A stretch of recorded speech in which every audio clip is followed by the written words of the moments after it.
Support for this program is provided by the Foundation for Excellence in Louisiana Public Broadcasting.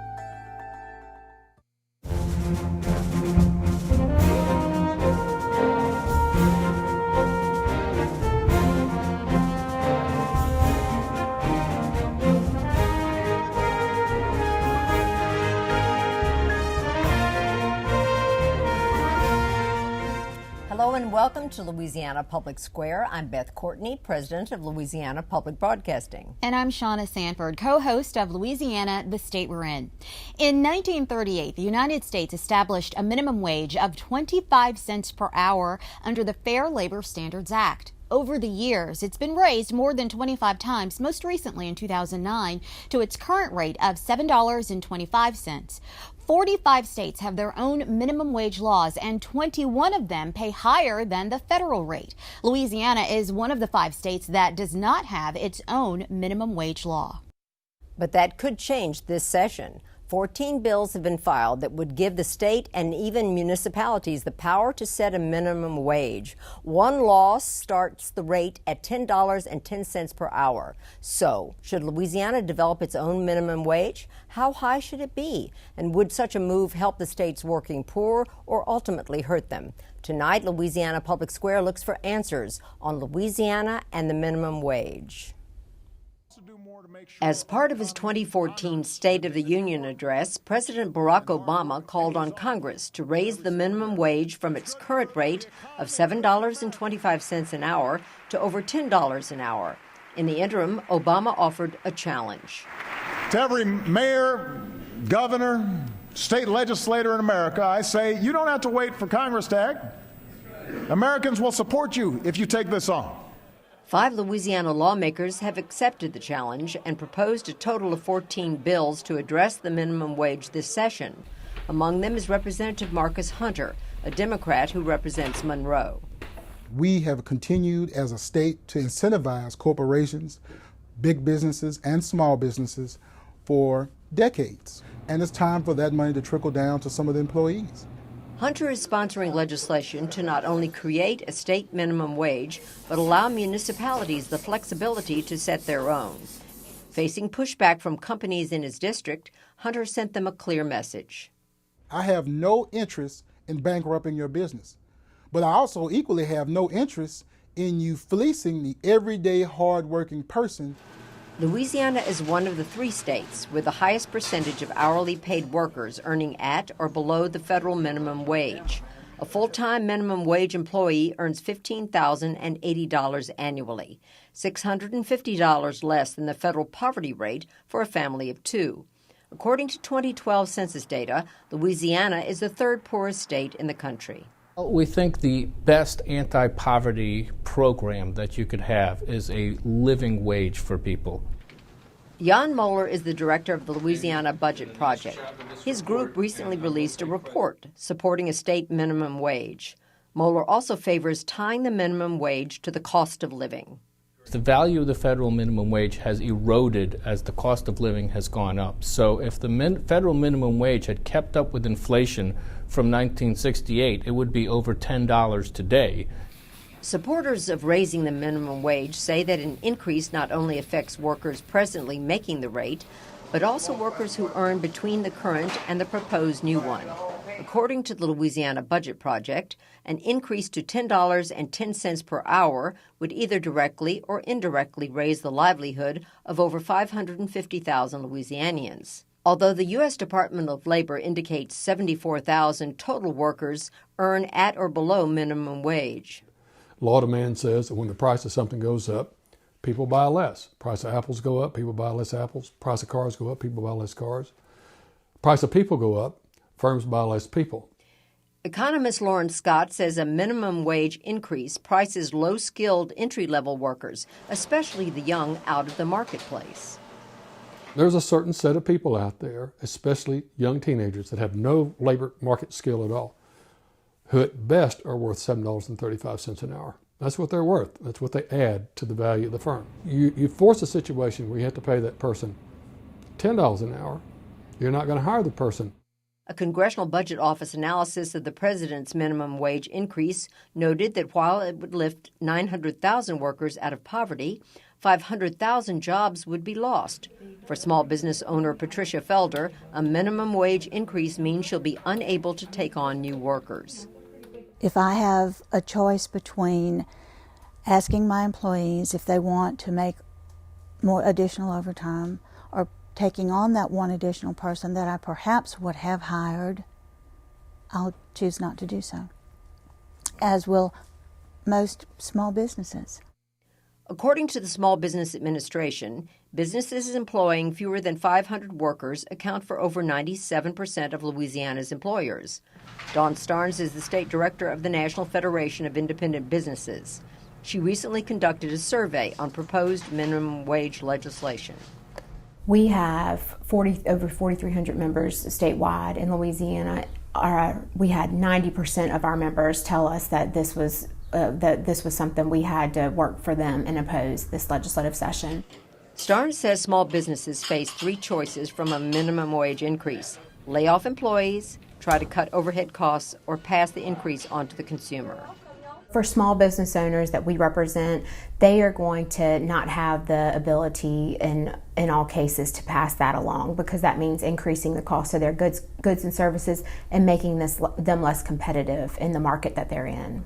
But Moller says higher labor costs will be offset by increased consumer spending. Some small businesses, sure, they're going to pay a little bit more. They're going to increase the cost of doing business, but businesses are also going to get more customers from those higher wages, and that's going to support jobs.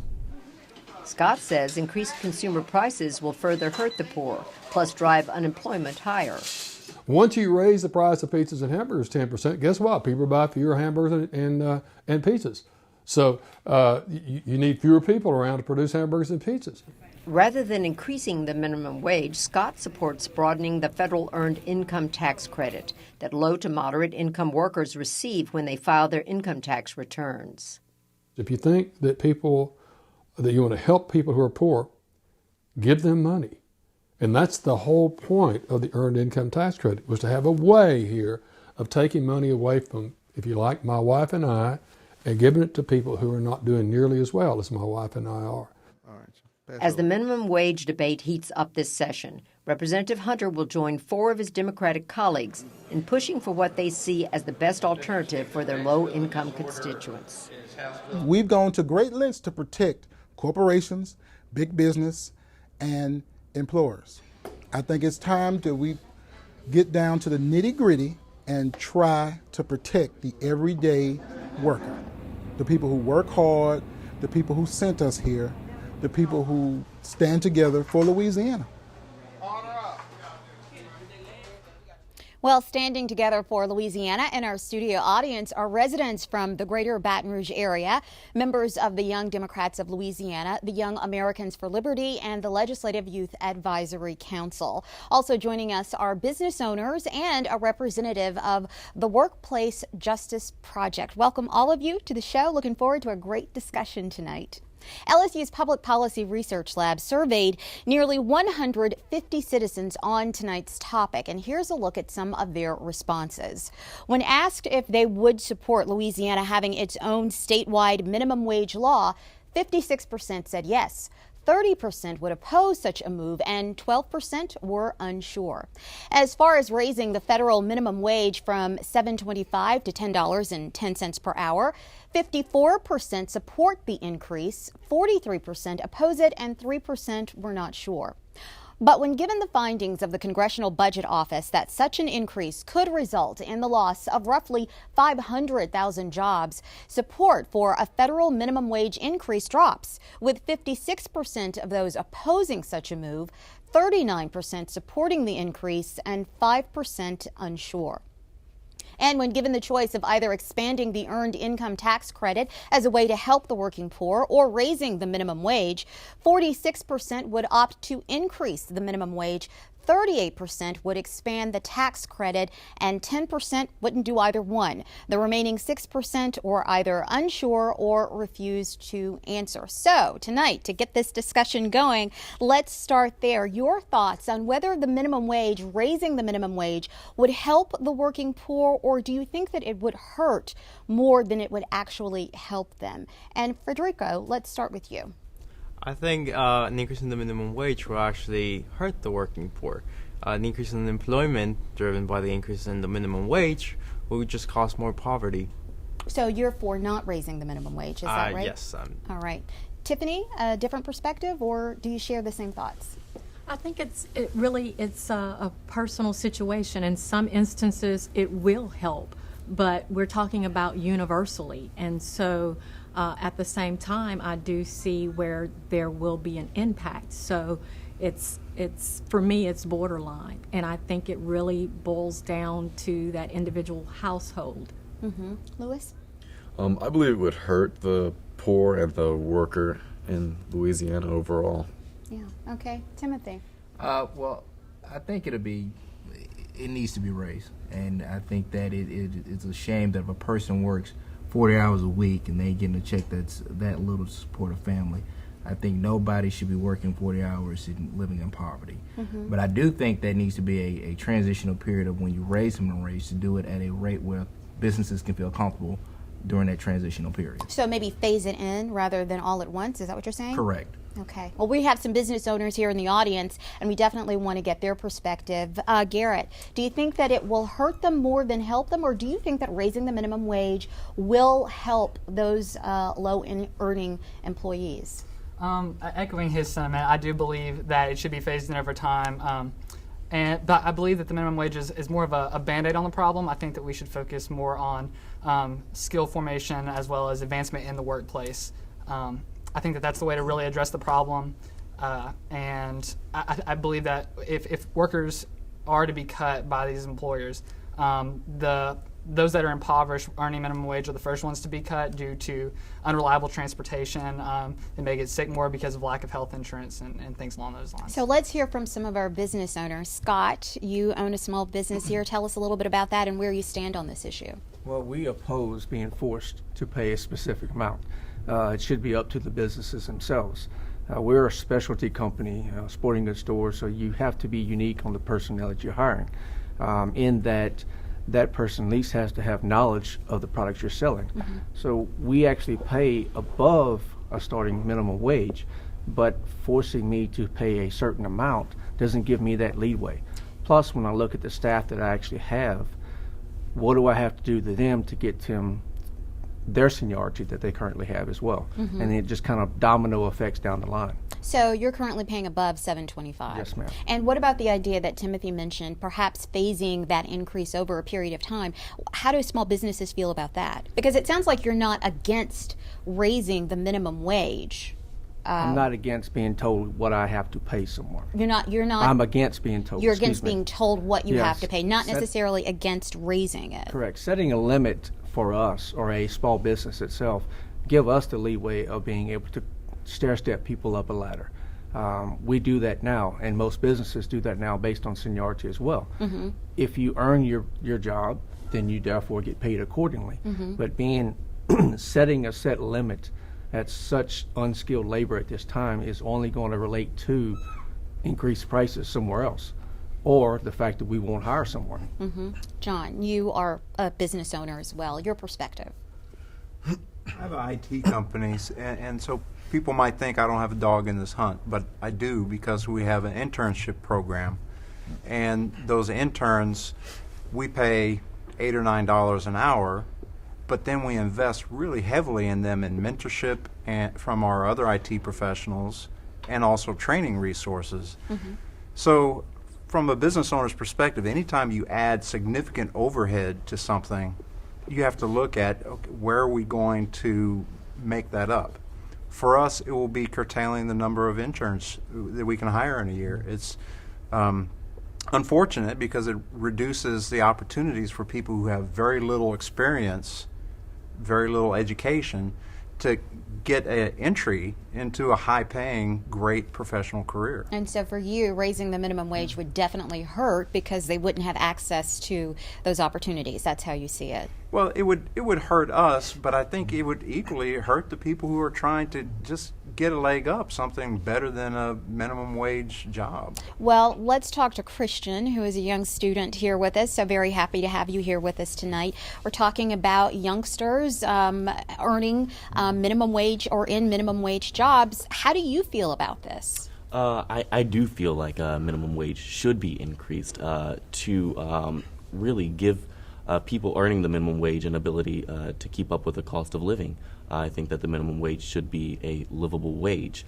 There are some times, like he was saying, where increasing the minimum wage might hurt people trying to gain an intern experience or something like that.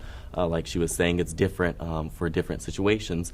But I think as a whole, there are a lot of people who are trying to make a living at the minimum wage. And I think we do need to recognize that and say, someone working 40 hours a week, someone doing what they need to be doing, working a full-time job, should be able to have a wage that they can live off of comfortably and without having to live paycheck to paycheck, without having to worry about, am I going to be able to eat next week? They should be able to have that comfort as a full-time worker. And so you see that by raising the minimum wage, it would help those low-income earners. I do, and obviously there will be some people who will be negatively affected by the minimum wage.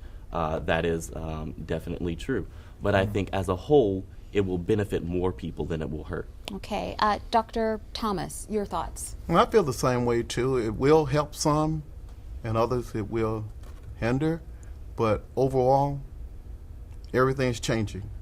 And the basic necessity, they're steady increasing the cost of living, everyday living, and it's very difficult to live on the minimum wage. Matthew, your thoughts? I disagree with them. I think it's an immoral trade-off to give one group an increase in their wage and then give the other group pink slips.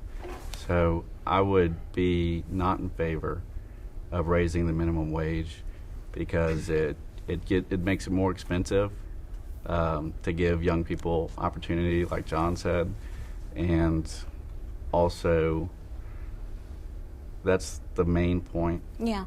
So you said you think that it would be immoral. Is that right? It's immoral to pass a bill that helps one group, but then just completely brings one group from $7.25 per hour or a little above down to $0 an hour.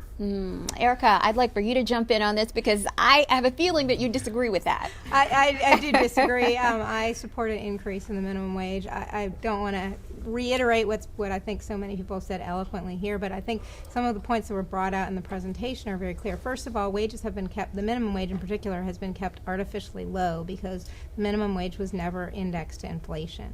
So as Mr. Moller said in his presentation, if the minimum wage had kept pace with inflation by being indexed, for example, to the consumer price index, it would be over $10 an hour now. And small businesses would have had, all businesses, but particularly small businesses, would have had that knowledge annually that they were going to have to increase wages every year. I think that these periodic jumps that have to be legislated give businesses a shock.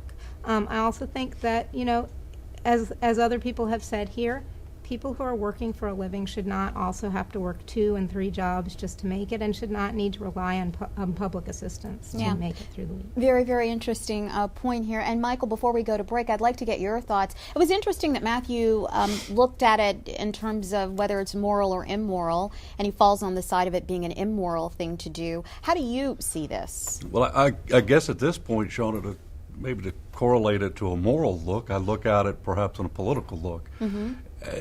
In regards to why the marketplace should not take control of what the wages they pay are and why it needs to be legislated, as Erica believes, that there's a set price or bottom line price, if you will. So you are against raising? I am. You're opposed to predominantly for the reasons of economics, and when folks like Dr. Scott and other economists come out and say it's a bad idea, they're smarter than I am. Okay, we're going to leave it right there for right now. That's all the time we have for this portion of our show. When we return, we'll be joined by a panel of experts to further explore Louisiana and the minimum wage. Stay with us. We'll be right back.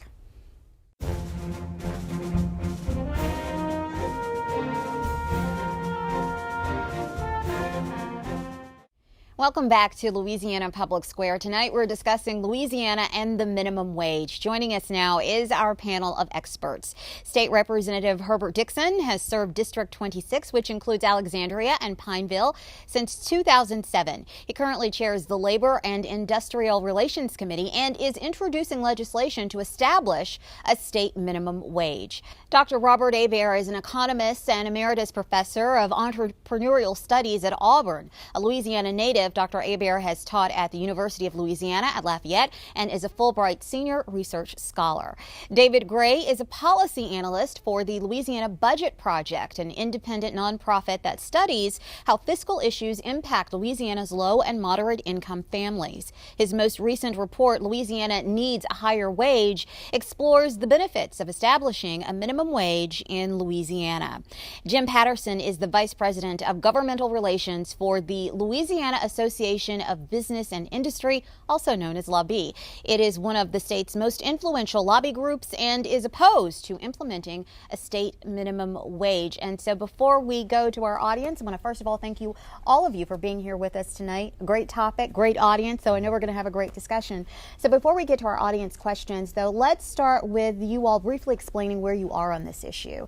And Representative Dixon, let's start with you, because you are actually proposing legislation during this session that addresses the minimum wage issue. Yeah, so I think the audience know right off I'm for a minimum wage. And what I try to do is phase in increase. And I think some of the audience members mentioned that a phase in may be the better way for businesses to cope with increase of the minimum wage. So my bill is going to be introduced this session, and it goes from $7.25 to $8.25, not this year, but next year. And then $1 is added on top of that. 75 cents is added on top of that a year later to get it to $9, and then the consumer price index then will set the minimum wage from that period on, starting in 2017. Okay, Dr. Hebert. Well, Shauna, you mentioned in your introductory remarks that there's a history of minimum wage legislation. We had our first minimum wage set in 1938, and it's been, as you said, increased 25 times since then. So we have a history. It seems to me that we ought to use this history, try to use this history, in order to gauge whether or not, over the 25 times that the minimum wage has increased, how effective has it been in alleviating poverty. The studies that I've seen, unfortunately, just don't bear out the expectations that people had for proposing a minimum wage each and every one of the 25 times that it came up for consideration. Now, why is that? Well, I think that there are three main reasons. First, you have what economists call target inefficiency. The benefits simply don't get to the people that they're intended to go to. Less than 12%, according to your background or information, less than 12% of minimum wage workers actually live in poor households. And close to half of minimum wage workers live in households that have 3 times the level, the so-called poverty level. That's because in many households you have second and third wage earners. And these wage earners are invariably young. In fact, only 3% of minimum wage earners are above 25 years old.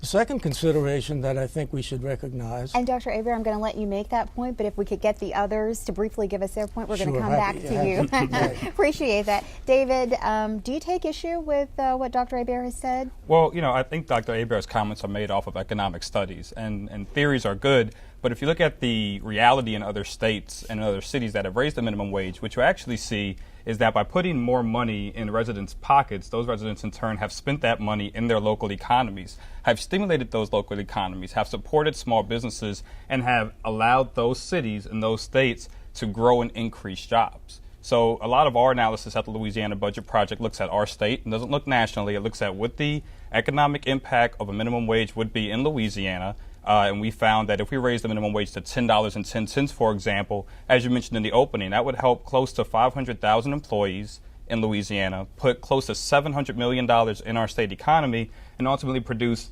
3,300 new jobs at a time when Louisiana needs more jobs. And Jim, I'd like to get your comments because you represent those employers. Yes, we do. And I think it's important for your viewers and the folks here in the audience to appreciate that the kind of decision-making process that employers would go through if they're faced with a cost increase is no different than the one that they make as consumers. If, for example, you go and you buy a cup of coffee as you go to work in the morning, let us say the government decides to raise the price on that coffee to $1 more. Now you have a decision to make. Perhaps you can go to your employer and get the employer to agree to underwrite that cost with a raise. Because we're talking about $5 a week and something close to $250 a year. If the employer says no, then you've got to figure out another way of dealing with that. And you might decide, well, I'll forego that cup of coffee. Maybe you are used to getting a Danish with that coffee. You decide, well, I'll forego that Danish. There's a decision-making process you'll go through that, maybe at $250, I can afford a coffee maker. I'll make my own coffee. Employers are going to go through these same kind of decision-making processes where it regards their workers if they're made to pay close to $3 an hour more for their workers. Okay. Well, let's get some reaction from our audience members and questions. I know that you all have a lot of questions for our guests. Joshua, let's start with you. My question is, if Australia has a minimum wage of $15 an hour, and they have an unemployment rate lower than ours at 5.6% as of last August, why is it so controversial for us to raise the minimum wage when clearly their economy is doing better? I think you bring up a really good point, and that's that if you look at cities and states that have raised the minimum wage, even taking a step back from our federal government, you look at cities and states that have recently raised the minimum wage and that have minimum wages that are higher than the federal level. You don't see mass unemployment. You don't see mass layoffs from small businesses. That doesn't happen. And the reason that doesn't happen is because when employees are paid more, they're more motivated to work, which means businesses are not spending money to go out and find new employees, to train new employees, to put out advertisements. So that's a savings. And so we talk a lot about the increased cost of payroll, but you don't hear as many people talk about the savings from having reduced turnover and increased efficiencies. And that's why you don't have those mass layoffs. Now, I can't speak for Australia's economy, but I can say that that's the case that has happened in other states, and it's time for Louisiana to get on the same course. Let's hear from our business owners. Scott and John, does that gel with what you all are experiencing with your businesses? At this time, say for example, we recently ran an ad in local newspapers looking for employees, and specifically in the Baton Rouge Reveille. And in the Reveille, we actually received, so you have, 33,000 students at LSU, 2 phone calls? So my question is, how many people are actually out there looking for jobs? Well, what about your experience? What about what he said, though, in terms of turnover? If you pay workers more, are they more productive? Do they stay longer? Do you get better work out of them? What has been your experience? Because you do pay more than the minimum wage. And first of all, why do you do that? We are a specialty company. As a sporting goods store owner, we're a unique business. So we actually have to have unique personnel. Kind of hate to use the word, but we're not the average gas station, so to speak. So we actually have unique products in it. Looking for that person who's willing to take on that responsibility is somewhat difficult to find. So therefore, when we do find them, we do pay a little more than the minimum wage. My situation is, as a business owner, being told or being forced to do something specifically just goes against everything I'm for. Give me that opportunity if I want to raise that person's salary, but don't force it on me. Dr. Hebert, I'd like to bring you in on this discussion. One of the things you have to realize is that the people in the minimum wage category are in a fluid situation for the most part. People don't stay in there all their working lives. In fact, you need to have the unskilled and the young, which is where the unemployment rates are excessively high. I mean, the 16 to 24 year age group, the unemployment rate in this country is 16%. Among African American young people in the same age group, it's 38%. I think that's a shocking statistic that people don't talk about. What's happening is we're throttling down, or we're keeping or delaying, or in some cases maybe eliminating the lifetime earnings trajectory of young workers who need to get on-the-job experience. That's where they get the skills, the learning and so forth, to keep lifting themselves up to get higher wages, to move out of the minimum wage category, and to increase their lifetime earnings. Shauna, if I may, to respond to Joshua's question regarding Australia, I had a conversation with a young lady who had spent some time in Australia. And one of the points that she made was, yes, they do pay higher wages there, but the cost of living is such that you don't want to live there. And so she found a way to live as frugally as she could manage, make the amount of money that she was making there, and then get back here as quick as she can. And it's, I think, misunderstood that in these states where you have, in fact, higher minimum wages, you're actually going to have a higher cost of living, which will diminish the benefit that is being sought by those that would propose doing a minimum wage, doing a minimum wage, or doing an increase in the minimum wage. I'd like to respond to Scott's original question, which is where are the job applicants? There's a city out in Oregon called Seatrack that recently raised its minimum wage to $15 per hour. And the business owners in Seatrack said the second that law took effect, they were flooded with job applicants. You literally have people who drive every day from the state of Idaho into the state of Washington to go to work. And business owners along the border of Washington are flooded every day with job applications. So people do apply. And then to reply to the comment about teenagers and teenage employment, you know, as Dr. Hebert said, the unemployment rate for teenagers and young adults in America is 16%. In Louisiana, I actually think it's closer to 25%. The state of Vermont has the second highest state minimum wage in the nation. Their teenage unemployment rate is only 14%. So again, if you look at other states that have raised the minimum wage, they have effectively found a way to increase consumer spending, especially in small businesses, to grow the economy and to create jobs. And I think that that's a point that's worth repeating constantly. And let's talk a little bit about exemptions, because under the current minimum wage, the federal minimum wage, there are some exemptions in there. And I'd like for you to address this and address it specifically as it relates to your bill. Does your bill include some of those exemptions? My bill touches on what I said earlier, a phase-in of the minimum wage. The requirements of the national government, the United States Department of Labor, Wage and Hour Division, it gives employers the opportunity to hire young folks and have those young folks serve at a lower rate than the current minimum wage for a specified period of time. It also gives other considerations for employers to hire individuals that may have some disabilities to work at a lower minimum wage rate. So there are opportunities for employers not to be captivated by this slow rise of the minimum wage that I'm proposing in getting ready for an increase, but there are opportunities that exist right now, and this bill does nothing to infringe on those employer rights to hire young folks and give them those work experiences that was mentioned here earlier. Well, it sounds like there is some flexibility in there, but it kind of gets back to Scott's point, which is that he doesn't want to be told how much he has to raise the wage level. Well, that's admirable, but I'm sure Scott is told April the 15th he better have his income taxes in. And I think he don't like that either, okay? And if he don't have it in by September, then Scott is going to go to somewhere that provides for individuals that feel that they don't want to be told anything. So that sounds good, but that we are told every day in some form or other. That's why we're in the legislature now. We're making laws that's telling individuals how certain things are going to work. Okay, so I'm going to get to your question in just a moment, but let's hear from John, another small business owner. I think that's an excellent point. I think we're told enough. We get told so much, and the more the government gets involved in my business, the more I want to get out of being a small business owner. You're taking it out of our heart to be the masters of our own destiny. Just like I know what's in the heart of some of my employees is not money.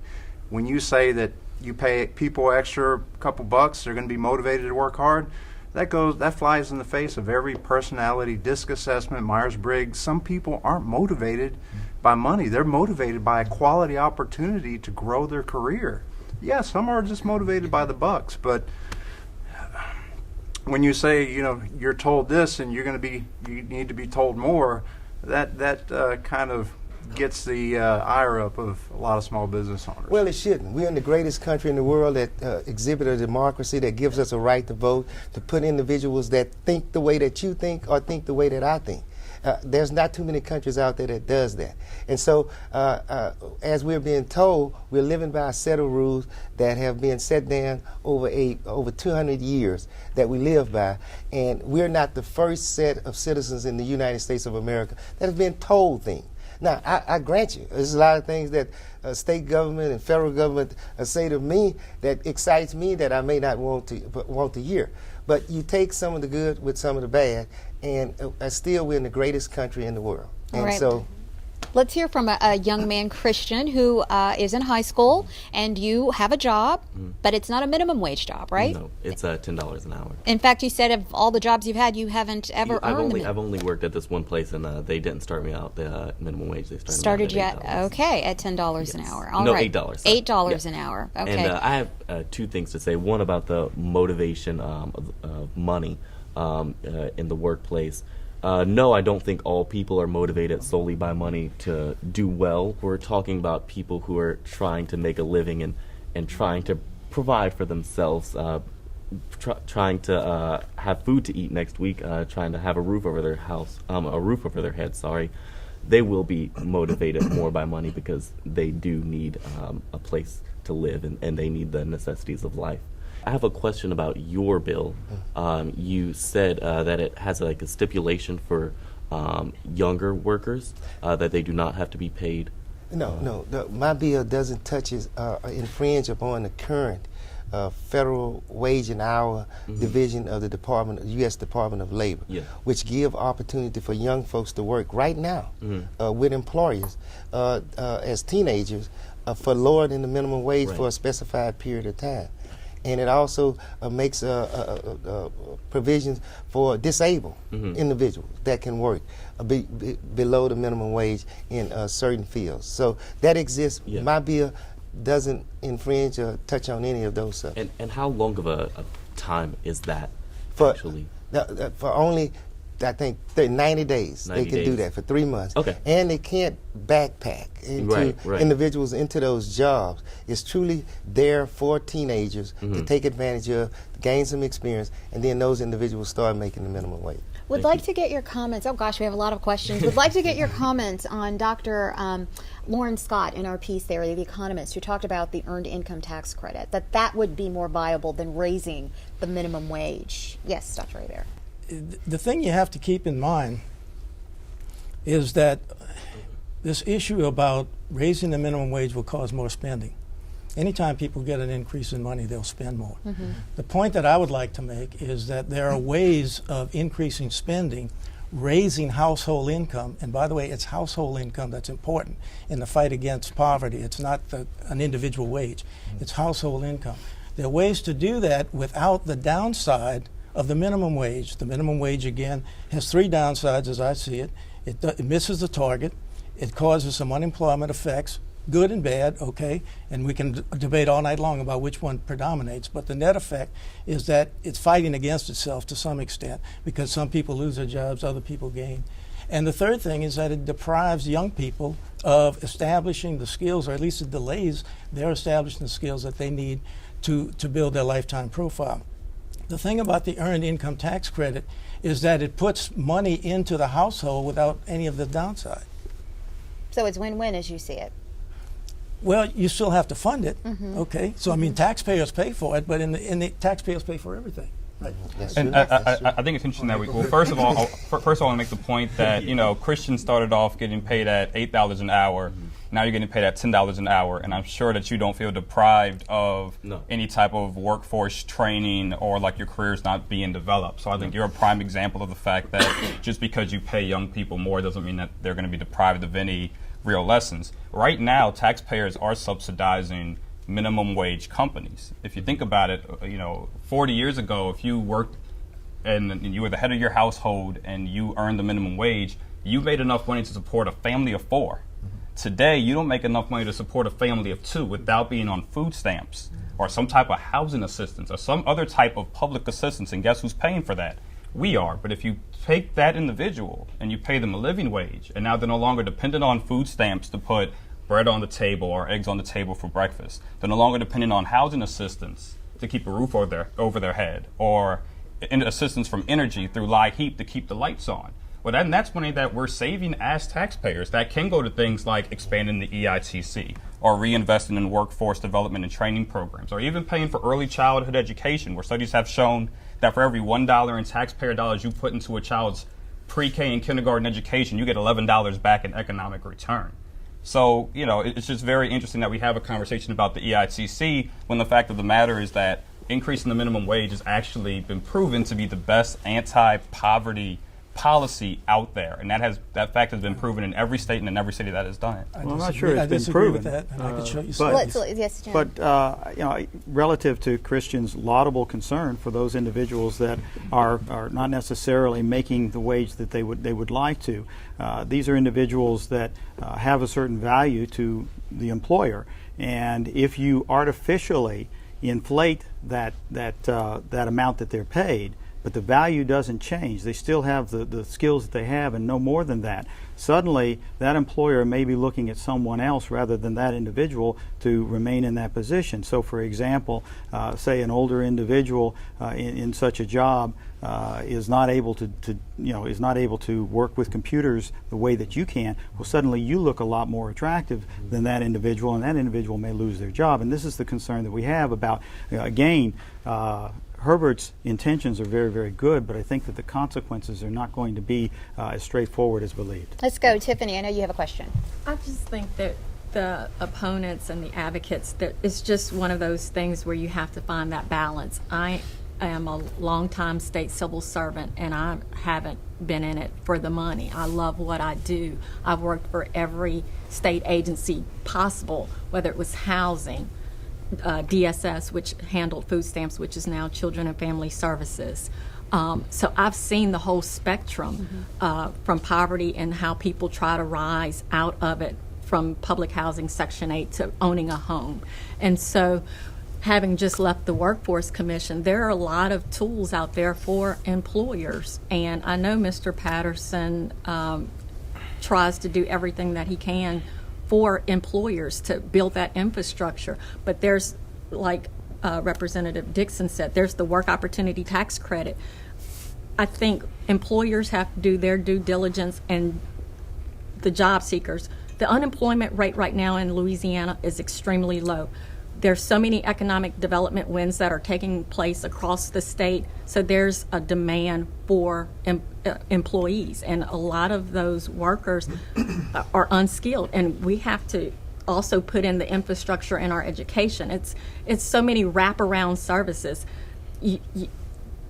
The minimum wage is going to help in some respects, but again, it's going to hurt. I do believe the phased-in approach will help, but it's a whole lot of other pieces to this puzzle to make things work. And I really suggest that you do work with the workforce development and the business and career solution centers to help you meet your employment needs, because that's what they're there for. And then you don't have to spend money on advertising. That's what that state agency is there to do for you as a business owner. Let's get Timothy in. I guess my question is for the gentleman that represents the business of Louisiana, is that with the feedback that you have with those businesses, how many of them actually said that they would raise their rates of their employees without a mandate? Because I think what is the real discussion here? Is it really numbers, or is it really a discussion of we're being forced to? Is it a mandate? And I think from the feedback that you're getting mostly from a lot of people is that a mandate. Is it really something that they are feeling against because it's against numbers, or is it something they feel because it's a mandate from the government? Now, businesses will make a decision that logically works for them in terms of their goal to make a profit. That's why people get into business, is to make a profit. Just as you choose to engage in employment in order to make money, they are trying to make money. And so they will necessarily make the decision going forward that best suits the situation that they're in. If in fact you have an increased demand for the kinds of employees that they're looking for, they are necessarily going to have to pay more in order to attract those employees. That is a part of the marketplace. That's how it operates in normal circumstances. When we go and start tinkering with it at a governmental level, you start creating consequences that are unintended and that are actually adverse to many of the people that you're trying to help, we believe. But Jim, aren't small businesses already doing that? I mean, we have two small business owners here with us tonight both of you pay your employees more than the minimum wage. So you are trying to attract skilled workers, or you're trying to attract a certain type of worker by that incentive. I mean, you are using money as an incentive, correct? So isn't that already happening? Absolutely, and should be allowed to happen. Yeah. It should not So- be something that we interfere with. So it's not, again, to his question, it's not necessarily the raise, but it's being forced to do something or being told you have to do something. Is that more the issue? No, I think it really is the consequence of that increase. And we all need to realize we're not just talking about the increase in the wage rate, the hourly rate. It has a consequence beyond that, because I, as an employer, have to pay taxes and insurance premiums on the payroll that I have. So when you arbitrarily tell me now I've got to pay this much more, then I've also got to pay that much more in other expenses that were not contemplated necessarily. But I think it's interesting, too, that we talk about businesses and the primary driver being profit. If you look at Louisiana and minimum wage workers in Louisiana, the vast majority of them are employed by international companies and national franchising and chains that make millions of dollars in profits, billions of dollars even through the most recent recession. Companies like Walmart, McDonald's, companies that can easily absorb an increase in the minimum wage because they've done it in other states. And it's still going to be profitable. Look at Costco. Costco's opening up a brand new, beautiful facility right here in Baton Rouge. And guess what? They pay all their employees above the minimum wage. So it can work. It can happen. Those businesses can absorb that cost. But getting back to a point that Mr. Timothy made earlier, we as Americans, we value hard work. And if you're a minimum wage worker working 40 hours a week, 52 weeks a year, that means you took no vacation, you took no sick days, and you arrived on time for your hourly job every single day, you're still in poverty if you have one child. Very few minimum wage workers work 40 hours a week. Most of them are on part-time. But I would like to address an issue about the reactions of people if they are forced to do this. I don't have information for Louisiana, but I know that Duke University, in conjunction with CEO Global, something or other magazine, did a survey. And they asked CEOs of big companies in different sectors of the economy, retail, manufacturing, service, would you reduce hiring if the minimum wage was increased? When they left it open-ended like that, the majority didn't say that they would reduce hiring. Okay, but when they asked the question, would you reduce hiring if the minimum wage went to $10? Between 81 and 93% of them said, yes, we would. So the size of the adjustment matters. The responsiveness of how employers actually react is something that's very difficult to figure out. Economists try, but you can't really, it's the kind of thing where you don't know until after the fact. So that's why I say you look at past experience and you try to gain some knowledge. If I can really briefly, because I was cut off, actually we have Louisiana numbers at the Louisiana Budget Project. 66% of minimum wage earners in this state are full-time workers. For every one teenager that would get a pay raise as a result of a minimum wage increase, there's 3 people who are over the age of 40. 3 times the number of people who would get a minimum wage increase are over the age of 40. And there's 300,000 children in our state who have at least one parent who will receive a pay raise as a result of a minimum wage increase. And so you're right, sir. People aren't necessarily motivated by money, but if you're that single mom and you're trying to make the ends meet, and you can either work at company A that paid you $7.25 or company B that pays you $10.10, which one do you think the rational single mom would choose? She's going to choose the $10.10. Yes. One of the things that I'm intrigued by, and I know you mentioned, Representative, that your bill increments it, but let's jump. We're talking 10-10. That's roughly, as I figured it out, a 38% increase. Now, how many businesses and what do the businesses have to do in response to absorbing that 38%? And as you just mentioned, now we're looking at higher workman's comp, higher taxes, everything that goes up with their payroll. Now, the Economist can tell us, I don't know, maybe that comes out as a 42% raise for the business. How are they supposed to suck that up? Yes, and I want to, and I hear you. Any business with that 30-some plus increase, that ought to be difficult. And so I'm looking at 2016 and looking at this history minimum wage going up. We can have the economic forecast all we want. 70% of Americans say the minimum wage ought to go up, and that crosses all the dynamics, whether it's black, white. So what I'm telling you, in my bill, what I'm trying to do is in increments from $7.25, not July 1, the first of this fiscal year, but the next fiscal year, raise it $1 and let businesses acclimate themselves to that. Then in 2016, then you put 75 cents on top of that, you get it at $9. And you're right around that presidential election, because I submit to you, if we have this setting again in a year and a half, you're going to find that 70% of folks that's not listening to all that, they're going to say, to their legislators, congressmen, vote for a minimum wage. If we have to do it, that's the way to do it. We would have phased ourselves in. Well, let's hear from Jim, because you're, again, representing the businesses. So is the phase-in approach a way to deal with it better? Would businesses be more apt to do to accepting a phased-in approach? I don't necessarily believe that they would be more apt to accept it. Does it hurt as much? Perhaps not, but you still have to deal with that cost increase and whatever close margins you're dealing with. And that's the thing we need to understand, is that a lot of the businesses that are paying that minimum wage are doing so because they have a very narrow margin. So even $1 or 75 cents can represent a significant increase for them. You know, it may not be so for Michael, but it can be for certain businesses. And what we're saying is that you're going to end up having some significant impact on individuals' lives to the adverse, and we don't want to see that happening. We like the fact that in Louisiana we have an economy dictating what people are paid, and that's the way that we believe it should be. Okay, yes. I think Mr. Michael, that's your name correct, Michael? Yes. I think Mr. Michael brings up a great point, actually. You know, had the value of the minimum wage, the actual purchasing power of the minimum wage, remained consistent since 1968, it would already be more than $10 an hour. In fact, had it increased with worker productivity, the amount of work produced by a human per hour, it actually be up around $15 an hour.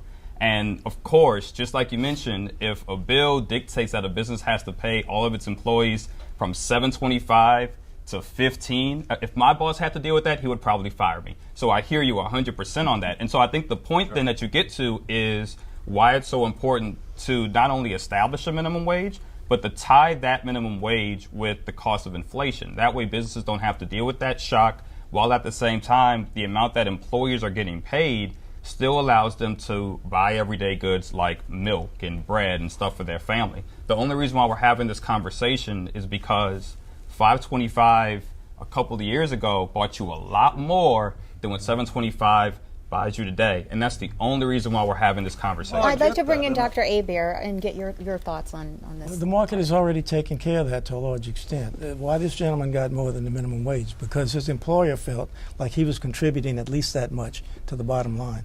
That's what wages are determined by. They're determined by individual productivity, not aggregate productivity. The aggregate productivity says we all should get $15 an hour. Well, some of us get 50, and some of us get 10. Or some of us get $7.25. That's really not the issue.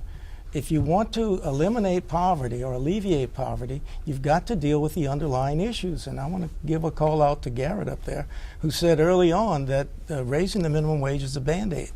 That's precisely what it is. Now, Band-Aids help for a while, but they don't solve the problem. We've got to get down to why do people make less than what they should be making, and the answer is they don't have the productivity, they don't have the skills, they don't have the education, they don't have the experience. And public policy, in my opinion, should be geared towards solving the problem where it lies. Jim. And I think this lady was saying pretty much the same thing. Yeah. And I just want to add that, again, we're ignoring the inflationary impact of doing this. There is going to be a greater cost of goods and services to the consumers as a result of this. These companies that Dave was referring to, they don't absorb it. They go and send it along to the consumer, and that's what causes states that do have a higher minimum wage to have a higher cost of living as a result. We have a low cost of living, relatively speaking, so we're not necessarily going to be better off. Wow, can you believe that we have actually come to the end of the show? We have so many of you I know who have more questions, but we have completely run out of time, and I think this probably gives you an idea of what the debate is going to be like at the Capitol when your bill, there are 14 bills actually that deal with the minimum wage, and yours is one of them, and we are going to be following that very, very closely. Thank you all so very much for being here. You have really given us a lot of information, and thank you all so much as well. We've run out of time for this segment. We'd like to thank all of our panelists, Representative Dixon, Dr. Hebert, Mr. Gray, and Mr. Patterson for their insights on this month's topic. Now, when we come back, we'll have a few closing comments, so stay tuned.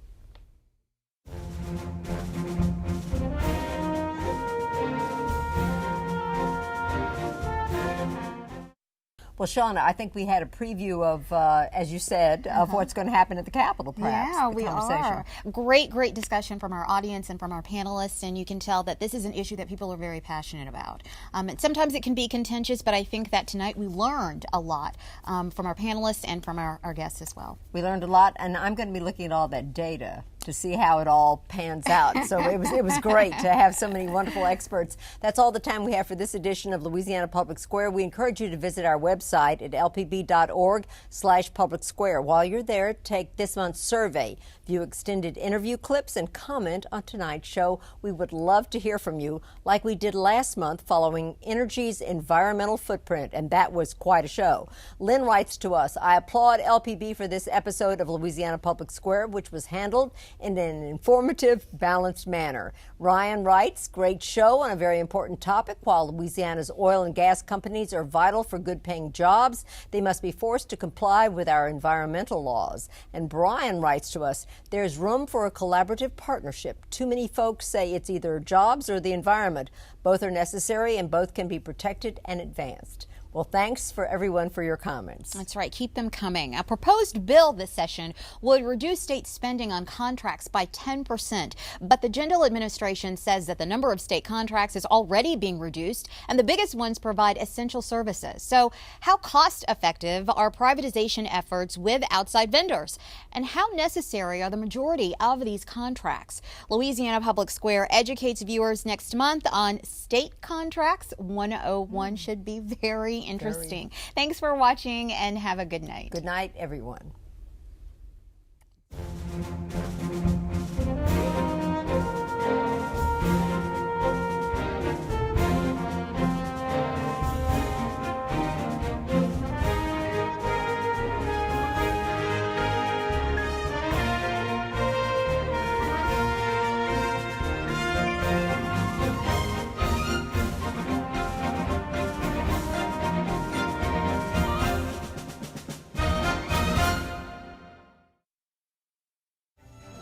For a copy of this program, call 1-800-973-7246 or go online to www.lpb.org.